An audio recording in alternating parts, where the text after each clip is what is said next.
बोलो गुरुदेव भगवान की जय। श्री सच्चिदानंद भगवान की जय। श्री आनंद कंद भगवान की जय। श्री बांके बिहारी लाल की जय।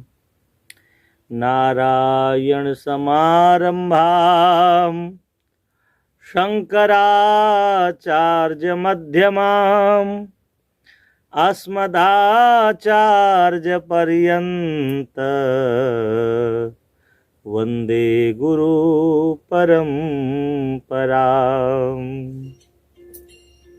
मंगलम भगवान विष्णु मंगलम गरुणध्वजः मंगलम पुंडरीकाक्ष मंगलायतनो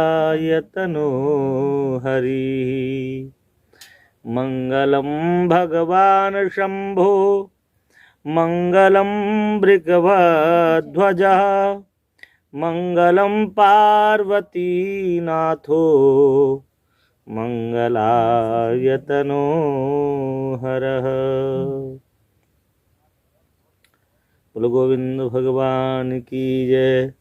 श्री बांके बिहारी लाल की जय। श्री सच्चिदानंद भगवान की जय। जय जय श्री राधे श्याम। जय जय श्री राधे श्याम। जय जय श्री राधे श्याम।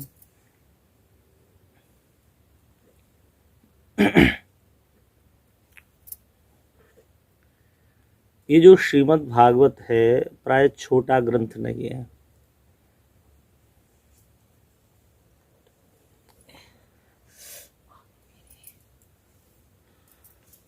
मैंने विचार किया कि आप सब लोगों के साथ में मिलकर के ये श्रीमद् भागवत का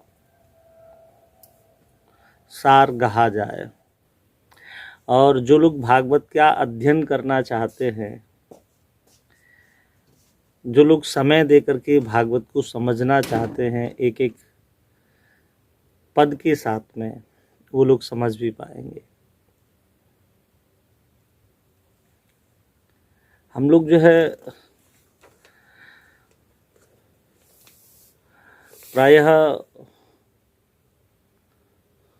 एक चीज पर विशेष ध्यान देंगे।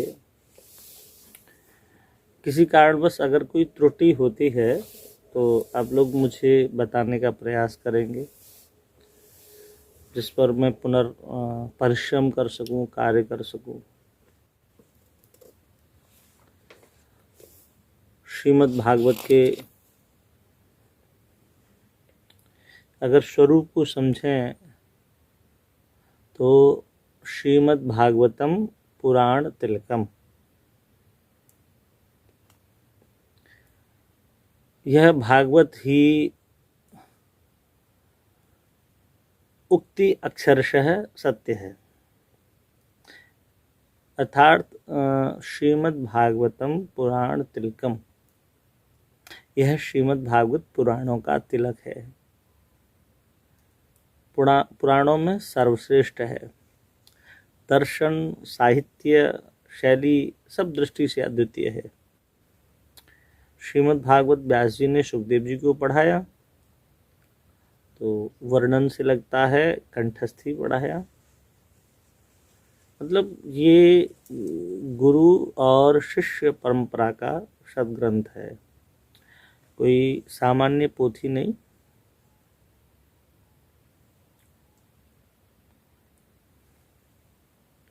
और ये सुखदेव जी ने परीक्षित को सुनाया। सूत जी स्वयं कहते हैं कि जब सुखदेव जी ने परीक्षित को सुनाया तब वे वहाँ थे, वहीं उन्होंने इसको सुना। ये प्रथम स्कंद के तृतीय अध्याय में 45वां श्लोक है, हम सुनेंगे आगे चल करके। और सूत ने भी शौनकादिक ऋषियों को कंठस्थी सुनाया। अर्थात कहें इस प्रकार व्यास जी से सूत तक पहुंचा। श्रीमद् भागवत कंठस्थ परंपरा से आया है। अच्छा, इसको लिपिबद्ध किसने किया, इस प्रकार का कोई उल्लेख नहीं है कि श्रीमद् भागवत की रचना भी पुरानी परंपरा के अनुसार श्लोक में ही हुई होगी, इसमें संदेह करने का कोई कारण भी तो नहीं है। अब रहा स्कंदों का विभाजन विषय, तो दृष्टि से भी ऐसा है कि उसमें कोई परिवर्तन हुआ हो, ऐसा नहीं लगता। ये एक शैली परंपरा है और शैली परंपरा का ही हम लोग आज निरूपण करेंगे। जब श्रीमद् भागवत का वेद व्यास जी ने गायन अर्थात लेखन आरंभ कराया, तो जब हम कोई भी शास्त्र लिखते हैं तो उसमें सबसे पहली जो परंपरा है वो हमारी परंपरा है कि हम निवेदन करते हैं, स्तुति करते हैं, स्तुति की परंपरा है। तो श्रीमद् भागवत के प्रथम श्लोक, प्रथम स्कंद का और पहला अध्याय स्वयं व्यास जी के उवाच से आरंभ है। बड़ी सुंदर स्तुति के साथ में हम सब लोग साथ में मिलकर के श्रवण करेंगे, गाएंगे। जन्मांधस्य यतो वयादितरतश्चार्थेष्वभिघ्नः स्वराट् तेने ब्रह्महृदाय आदिकवये मुह्यन्ति यत्सूरयः तेजो वारिमृदां यथा विनिमयो यत्र सर्गो मृषा धाम्ना स्वेन सदा निरस्तकुहकं सत्यं परं धीमहि। धाम्ना स्वेन सदा निरस्तकुहकं सत्यं परं धीमहि। जन्म आदि अस्य यतः अन्वयात् इतरतः च अर्थेषु अविघ्नः स्वराट् तेने ब्रह्म हृदय आदि कवये मुह्यन्ति यत् सूरयः तेजः वारि मृदां यथा विनिमयः यत्र त्रिसर्गः अमृषा धाम्ना स्वेन सदा निरस्तकुहकं सत्यं परं धीमहि। अस्य इस जगत की जन्म अर्थात उत्पत्ति, आदि, आदि मानो स्थिति और प्रलय, यतः जिस परमात्मा से होती है, अर्थेषु घट घटादि समस्त पदार्थों में, अन्वयात प्रविष्ट होने से, च और इतरतः व्यतिरिक्त भी होने से सिद्ध है। अभिघ्नः ज्ञान स्वरूप अर्थात सर्वज्ञ है। स्वराट स्वयं प्रकाश है या जिस नारायण स्वरूप ने, अर्थात जिसने, जिसने कौन है, नारायण स्वरूप ने, आदि कवये ब्रह्मा के, आदि कवि कौन है, ब्रह्मा, आदि कवये ब्रह्मा के, हृदय, हृदय में, ब्रह्म, वेदों को, ब्रह्म कौन है, आदि ब्रह्म कहते हैं ना हम लोग, ब्रह्म वेदों को, तेने, तेने प्रकाश दिया, यत जिन वेदों के विषय में, सूरयः बड़े विद्वान ऋषिगण भी, मुह्यन्ति मोह ब्रह्म में जो पड़ जाते हैं, तेजः अग्नि, वारी जल, मृदा मिट्टी अर्थात पृथ्वी का, यथा जैसे, विनिमयः परस्पर भ्रांत प्रतीति होती है, यत्र वैसे ही जिसमें, त्रिसर्गः सत्व रजस तमस तीन गुण वाला संसार, अमृषा सत्य प्रतीत हो रहा है, स्वेन अपने, धामना स्वरूप से, सदा नित्य, कुहकम माया को, निरस्त दूर हटाए, परम उस परम सत्यम सत्य का, धीमहि हम ध्यान करते हैं।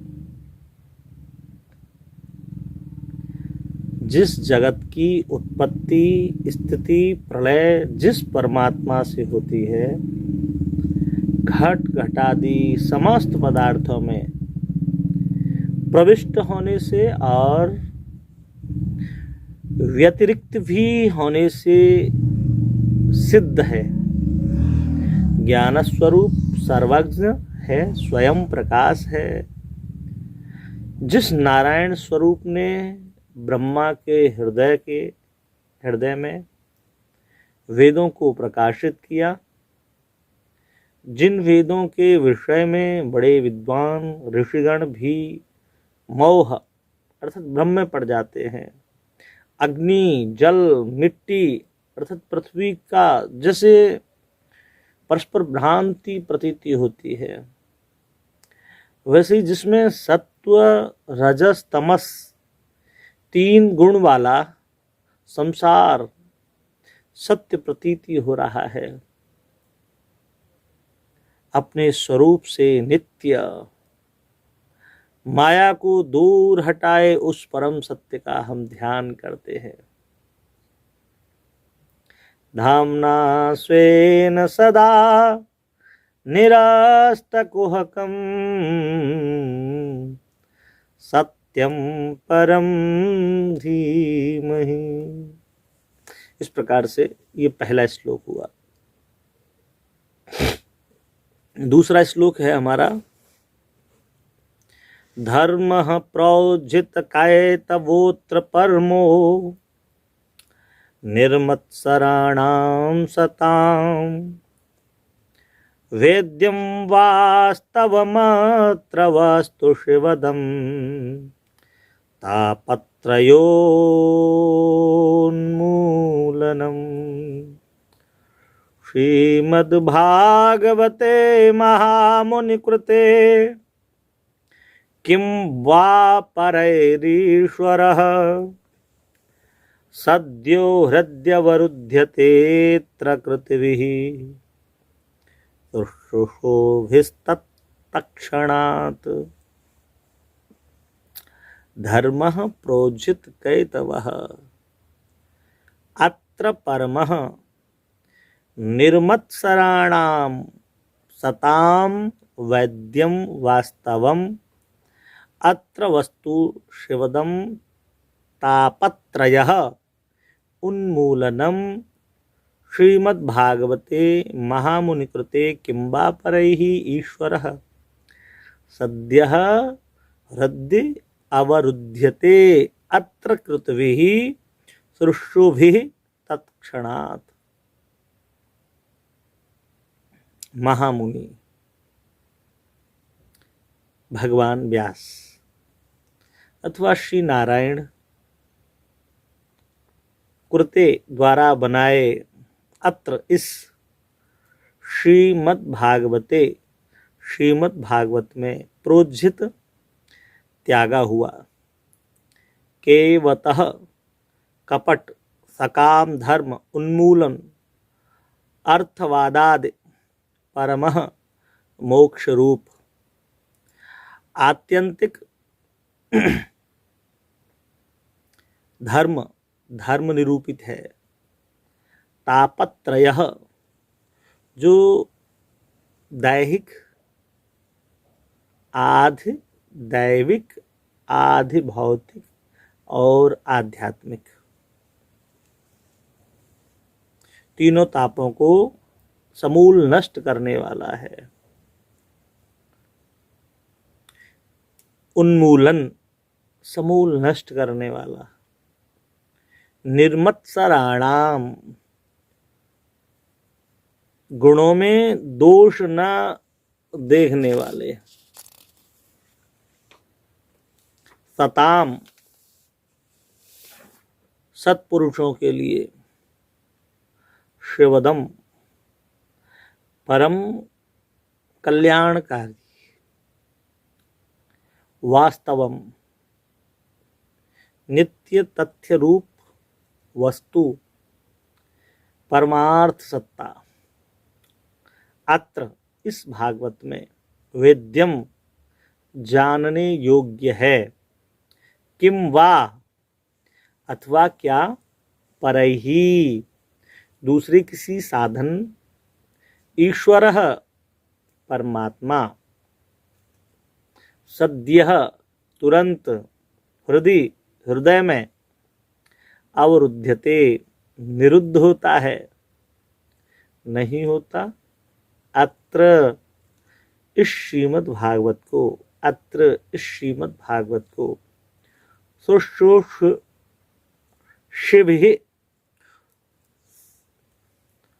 शुश्रूषिभिः सुनने की इच्छा रखने वाला कृतभिः पुण्यात्माओं का तत्क्षणात् उसी क्षण में परमात्मा में हृदय निरुद्ध होता है। भगवान व्यास अथवा श्री नारायण द्वारा बनाए इस श्रीमद् भागवत में त्यागा हुआ कपट सकाम धर्म अर्थवादादि मोक्ष रूप आत्यंतिक धर्म निरूपित है जो दैहिक आधि दैविक आधि भौतिक तीनों तापों को समूल नष्ट करने वाला है।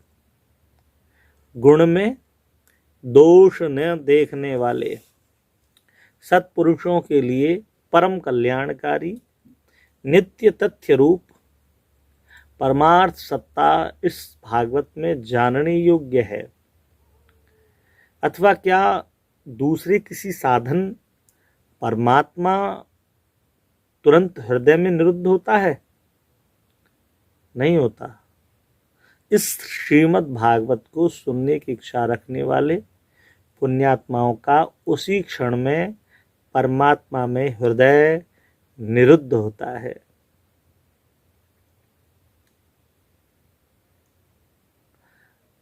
इस प्रकार से हमने आज 2 श्लोकों का प्रसंग श्रवण किया।